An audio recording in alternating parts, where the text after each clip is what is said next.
The wind moved like breath through the tall, dry grass as if the prairie itself remembered.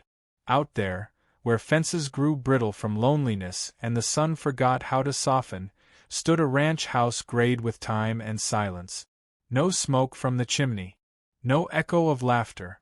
Just one man with his memories, walking the same paths every day like a ghost who hadn't realized he was gone. Colt Avery had not spoken a full sentence in over a decade. Once, he was a man of Sunday smiles, known for helping neighbors fix roofs or pull calves from breech. But 12 years ago, the woman he loved more than life, Maybelle, had died in childbirth. So had the child. There were no gravestones, just a cottonwood tree behind the barn where he'd dug the earth himself. Since then, he spoke to no one but the horses. He kept his world small. Wake before dawn. Feed the stock. Mend what needed mending. Drink coffee black and bitter, like the sorrow that never left him. Once a month, he rode into Dry Creek for supplies, hat low, eyes lower. The townsfolk still nodded politely, but when he passed, their words softened into murmurs. No one knew what to make of a man who'd chosen silence as his companion. Some pitied him. Others feared the ache they saw in his eyes, as if grief might be contagious. It was on one of those trips, early June, when the wind began to warm but the nights still bit sharp, that Colt made a request as simple as the rest of his life. He needed a pack mule. The one he'd had for years, old Jenny, had wandered off into the hills last month and never returned. So he scribbled a note, 1 pack mule. Paid in full. Folded it around some coins and passed it to the auction broker like he always did. No fuss, no eye contact. The auction was held at the old station platform just east of town. Colt hated the noise, the barked bids, the laughter too loud for honesty, the cattle's panicked lowing. But he stood near the back, arms folded, eyes scanning for the mule he was due. Instead, a voice rang out, loud, certain, final. Colt Avery. You've got 5. He looked up. Silence fell around him like snow. 5? From the shadows stepped a young woman, no more than 30, eyes shadowed and cautious. Her dress was clean but threadbare, and clutched in her hands were 4 children, 2 boys, 2 girls, all under 10, none speaking. The woman swallowed. We're the lot listed under your name, sir. Etta Jameson. These are mine. I thought we were for labor. You paid. We belong to you now. The platform pulsed with a silence more brutal than noise. Colt's mouth opened, but no words came. He looked to the auctioneer, who offered a shrug and a sheepish glance at his papers. A clerical mistake. Her lot number had been recorded where the mules should have been. The laughter started slowly, first from the saloon owner, then a few of the cowhands who leaned against the railings with amused eyes. Look at that. Old Colt wanted a mule, got himself a whole mess o' kids and a wife instead. A lonely rancher gets a ready-made family. Ain't that something? The children flinched. Etta's face colored, but she held her ground. She didn't plead, didn't cry. She only stood taller, eyes locked on Colt, waiting for his verdict. He could have turned. Could have said nothing, walked away, returned to his quiet with no harm done. Instead, Colt took one long breath, walked past the snickering crowd, and extended a hand. Etta hesitated, then placed her fingers in his. No words. Just a choice. The wagon ride back to the ranch was long and quiet. Etta sat stiffly with her children gathered around her like chicks under a wing. Colt drove without looking back, his face stone but his thoughts spinning. He hadn't meant to bring home anything more than a beast of burden. He certainly hadn't meant to welcome people, especially not 5 of them, into the space that had, for so long, been preserved like a shrine. But when she'd stood there, straight and steady, refusing to beg, something in him had recognized the weight in her silence. A language he spoke fluently. The children slept by the time they arrived. Etta helped them inside, stepping into the house as if walking into someone else's memory. She noticed everything. The single chair at the table, the untouched second pillow, the dustless spot on the mantel where something had once stood and now didn't. Colt brought in 5 clean plates and set them out. He didn't explain. He didn't know how. But he found his spare blankets, laid them out on the parlor floor, and nodded once toward the stove. The next morning, she was up before him, sweeping the kitchen floor. Her children, still wary, still whispering, stood in the doorway as if waiting to be told to leave. Instead, Colt handed one of them a bucket. "Feed's in the barn." It was the first thing he'd said aloud in weeks. Days passed. Then a week. She mended the curtains. The girls collected wildflowers. The boys helped fix a gate. Etta spoke little, but she watched Colt closely. Not with suspicion, just careful understanding, like someone who had learned not to assume kindness came without cost. The town noticed. Of course they did. When Colt next came for supplies, he walked through Dry Creek with 5 extra mouths to feed. The grocer gave a side glance. A woman at the post office whispered behind her hand. Children pointed. That her? The one he bought. 4 kids too.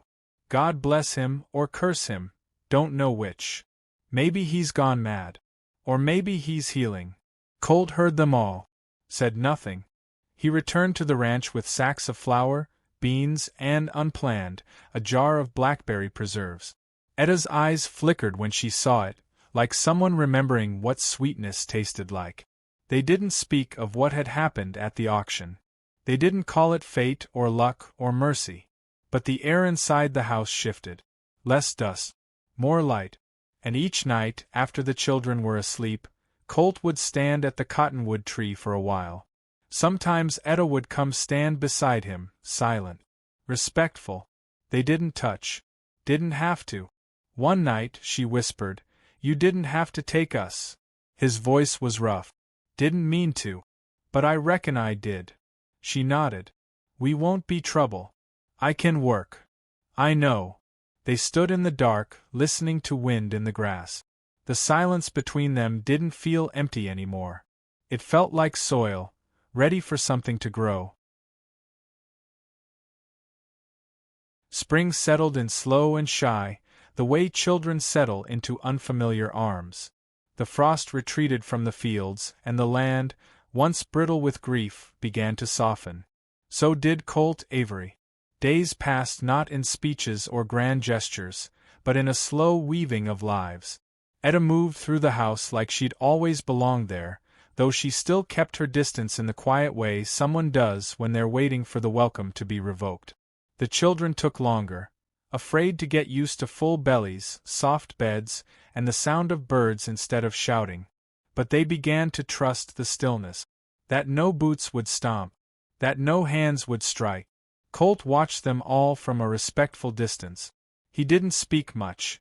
Never had, but his presence was a kind of assurance. He fixed the broken latch on the barn door without being asked. Repaired the girls' worn-out shoes with leather scraps. Left a red ribbon folded on the windowsill after Etta had once, just once, mentioned missing color. These small offerings weren't explained. She didn't need them to be. He was no longer the man who lived alone in his silence. Now, his world had 5 more voices, and though none of them called him father, the sound of their footsteps filled places that had once echoed with nothing but sorrow. Still, the town's whispers hadn't stopped. When Etta took the children into Dry Creek for market, women leaned in with sharp smiles, asking quiet questions meant to bruise. "You poor dear, raising them on your own? Or is he the sort to take what he's bought?" Etta, who had known harder truths than cruelty dressed as kindness, didn't answer. She bought sugar and flour, then walked her children home with her chin high and her back straight. She knew who Colt was, knew what he wasn't, and if others couldn't see that, it was not her burden to explain. One evening, while Colt tended to the horses, Etta stood in the doorway watching him. The setting sun washed him in amber light. His shoulders, broad and worn, bore the weight of someone who never truly laid his grief down. She stepped into the yard, brushing her hands on her apron, nervous without knowing why. "There's been enough food for a while now," she said softly. "And the house is clean. We could go." He didn't turn right away. Just kept brushing down the mare. Then, finally, Do you want to? Etta's hands tightened around the fabric of her skirt. No. But I don't want to stay if it's only because we're a mistake you didn't correct. Colt let the brush fall. He turned, meeting her eyes beneath the shadow of his hat. It wasn't a mistake. She held his gaze. In it, she didn't see desire or duty. She saw something quieter. Something steadier. A man making peace with the fact that the past couldn't be undone, but maybe something new could be built alongside it. After that, she began to leave her hair down in the evenings. Spring bled into summer, and the days lengthened. The ranch grew louder with life, children's laughter echoing through the pasture, the clatter of spoons against shared plates, the sound of Etta's humming drifting out the windows like a lullaby for the land itself. Still, nothing between her and Colt had been said aloud. No declarations, no promises, just glances that lingered longer and silences that meant something more than absence. One night the wind turned strange. It moaned low through the valley and rolled heavy clouds over the ridges. Colt smelled the storm before it came. The sky cracked open with a fury that hadn't visited in years, and the ranch was swallowed in darkness. Lightning split a tree near the barn. Thunder shook the roof. The children screamed, huddled together as rain sheeted down like punishment. Etta rushed to them, pulling them toward the cellar, but the youngest, a boy named Silas, broke free and ran toward the barn where the frightened horses kicked and neighed. Colt didn't hesitate. He threw on his coat and bolted into the storm. The barn doors flapped wildly, nearly torn from their hinges. Water surged at his feet. He pushed through, heart pounding, eyes searching. He found Silas beneath the hay rack, trembling, eyes wide with fear. "It's all right," Colt shouted over the wind. "I've got you." He hoisted the boy into his arms just as a rafter cracked above them. The barn groaned. Time slowed. And for a moment Colt saw himself, 12 years ago, running too late to save Maybelle. But this time, he moved faster. They escaped just as the structure caved in behind them. Soaked, breathless, Colt stumbled back into the house, Silas clutched to his chest. Etta met them at the door, hands shaking, eyes glistening. She took the boy and wrapped him in blankets, then turned to Colt and froze. He was bleeding, a gash above his brow, a bruise blooming across his cheek. She reached for him. He stepped back. "I'm all right," he said. But she didn't lower her hand. Instead, she pressed her fingers to the wound, gently, firmly. "You don't have to carry it all alone."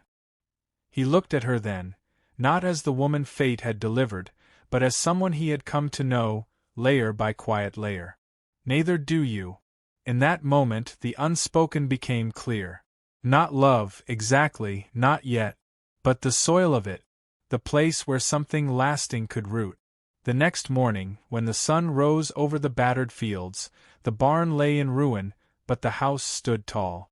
Colt spent the day hauling wood, and Etta worked beside him, sleeves rolled, brow damp. The children fetched nails and sang nonsense songs. They built the new barn together. By week's end, a new fence was up. A henhouse repaired. Colt carved a sign to hang above the new door. It read simply, "Home." That night they sat together on the porch.